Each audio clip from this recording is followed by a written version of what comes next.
going on YouTube? It's your boy DSG. Walking out of Down South Gaming. What I want to talk to y'all today is I want to talk to y'all about how to overcome something. Overcoming things in your life. There comes a time in everybody's life when they get pushed to their breaking point. And your breaking point can be brought up by so many things. It could be dealing with someone, a job, a relationship, a family issue, a personal issue, a spiritual issue, a sexual issue. But you just get to your breaking point, and sometimes when we get to our breaking points, we sometimes lash out in a fury of rage, or sometimes we shut down and isolate ourselves. In those two instances, two things can happen. In the first instance, when you lash out in rage, you're not really in the right state of mind, you're not really thinking. So all you're really doing is being reactive. That means you're just going off an impulse, and you're going off an anger. So you're not even thinking about the consequences or your repercussions. You're just thinking about what I need to do in this moment, how I need to move. And that's all you're really doing. So what I beg you to do is, when you get pushed to that breaking point and you're so enraged and you got so much anger and you got so much tension built up in you, try to take a step back before you explode. Try to gather yourself. Now, if you need to cry, go ahead and cry. Let it out. If you gotta yell, scream, do that in that moment. But don't let a 5-second reaction cost you the rest of your life. Don't let a momentary situation have long-term repercussions. I'm sorry. You know what I'm saying? So take time, breathe, and try to come to your senses and be like, you know what? Let me relax. Let me go for a walk. Let me go for a drive. Do something that's gonna take your mind or remove yourself from that environment to go gather your thoughts. If you got a safe place, if you stay by a beach, you need to go to the beach and sit by the water. Or you got a park that you can go sit in the park, or you just want to go for a drive in your car. Whatever you need to do to de-escalate yourself from that situation, do that.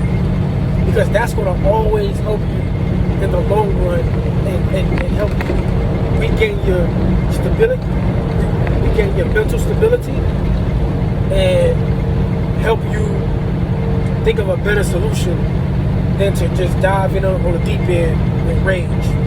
Secondly, some people just isolate themselves when they just stop talking to people, don't come out their room, don't really socialize with people no more, and they're just shutting down from society. Now, that can be a good thing and a bad thing. Shutting down from society or social events or just being sociable in itself can be good or bad, because you don't want to be alone with those thoughts for too long. You don't want those things to be manifested on your spirit, on your heart, on you. Because in that mind frame, you can start to think things, oh, I don't need nobody, I don't need this, I don't need that, I don't need that. And then now you're starting to internalize these things. And now you're isolating yourself. Now you're not eating. Now you're not going out. Now you're not getting out of bed. Now you become more lazy. Now you're just in the house. Now you're just crying for no reason. And that brings on depression. That brings on anxiety. That brings on all these negative connotations. So isolation can be good and isolation can be bad. If you need to isolate yourself for a few days just to regain your composure and gain your thoughts, that's fine. That's fine. But when you're isolating yourself for days, weeks, and months, that's a bad sign. I'm not telling you not to isolate yourself to regroup and gather yourself again. I'm not telling you to do that, because I do that. Sometimes I feel like I need to regroup myself. I won't talk to people for a couple of days. That's just me giving myself time to recalibrate and rethink. In the moment, because I'm an Aries, so I have tendencies to, like, I'm very fiery. I'm very fiery, and I can be enraged very badly.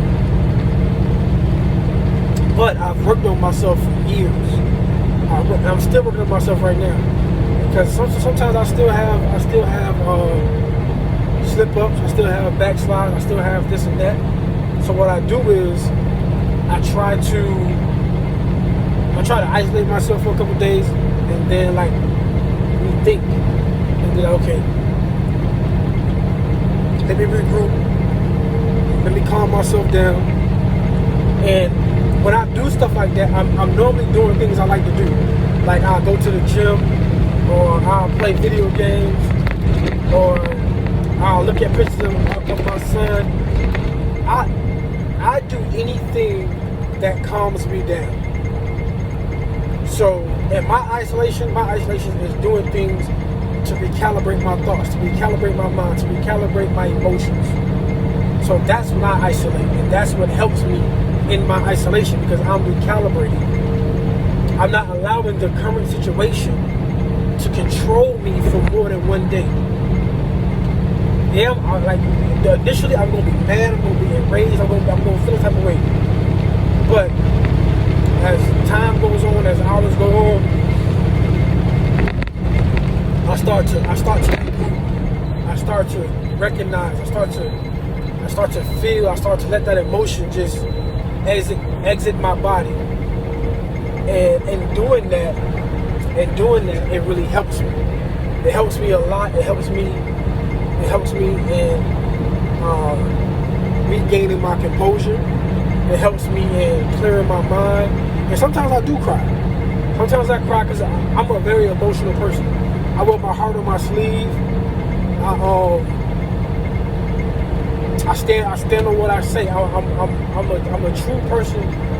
I believe in being 100% authentic to myself. 100% authentic and transparent to myself. I have nothing to hide from anybody. I have nothing to hide from myself. Because when I look in the mirror, I'm happy with what I see. Because I know I'm my authentic self to myself. So that helps me regroup quicker. Because I get all of that out. I don't let it seep in. I don't let it sit on my heart. I don't let it sit on my chest. I get it out. Whether I'm going to talk to somebody, or I'm going to scream, I'm going to yell, or I'm going to cry. And I'm going to let it out. I'm not afraid to say I cry. I'm not afraid to say I cry. I'm not afraid of the stigma. I'm not afraid of what people may say. Because at the end of the day, it helps me. That's my mental health. That's my ability to do what I need to do. So in doing so, if I need to cry, I'm going to cry. If I need to yell, I'm going to yell. If I got to take a walk, I'm going to take a walk. If I got to go for a drive, I'm going to go for a drive. If I got to go to the gym and lift some weights, I'm going to go to the gym and lift some weights. I'm going to do whatever I need to do to control and stay mental and keep my mental capacity where it needs to be. So when you're going through something in your life traumatic, or you're going through something in your life that angers you or make you feel some type of way, always think. Calm yourself down. Do something to calm yourself down and think before you react. Don't just react. Don't just react and then now you're like, damn, what I'm gonna do? What? You know what I'm saying? Don't just do that. Like, think, because don't let nobody trick you off these streets. Your freedom is the most important thing to you. It should be. And if you got kids, your kids should be the most important thing to you. Don't let nobody get you out of character that's going to jeopardize your freedom. Don't allow that that to happen. Don't let nobody get you out of character that's going to jeopardize your freedom. We all got one life to live. Live it to the best of your ability, the best you can, the best you know how, and be the best version of yourself. Be the best version of yourself. That's the advice somebody gave me, and that's what I'm doing. I'm trying to be the best version of me day in and day out. I may not have much, I may not be a millionaire, I may not be this, I may not be that, but I am content with who I am. I am content in the skin I'm in, and I know for a fact that I do everything I can do for my son and for myself. And to me, that's all that matters. My bills are paid, I got my health, I got my son, I'm good. And that's all I care about. That's all I care about. So find something to care about and hold on to that. Find something to care about, hold on to that, and that's gonna keep you sane. That's gonna keep you focused. That's gonna keep you in line. You know what I'm saying? So when you in those times of rage and confusion and all those things, when you're in those moments, this is what's gonna help you. This is what's gonna help you. So find something that's gonna help you recalibrate. We all need something that's going to help us recalibrate when we're in these moments. Because if you have nothing to help you recalibrate, it's going to lead to nothing but destruction. And we don't want to self-destruct out here. We don't want to self-destruct. Yeah, life is hard. Things get hard. Jobs get hard. Relationships get hard. Situations get hard. Everybody deals with a lot of things on a day-to-day basis. We all deal with it. We all go through it. We all have problems. We all have issues. But what we gotta find is something that is going to recalibrate us and help us deal with it. If you are a very spiritual person, pray. If you're very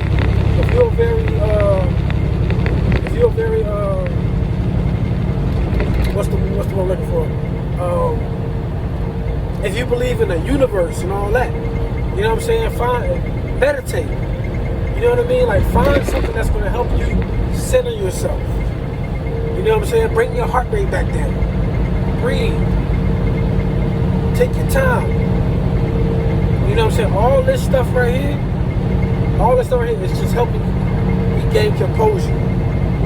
Regain your composure. Don't allow anyone to have that much control over you to where you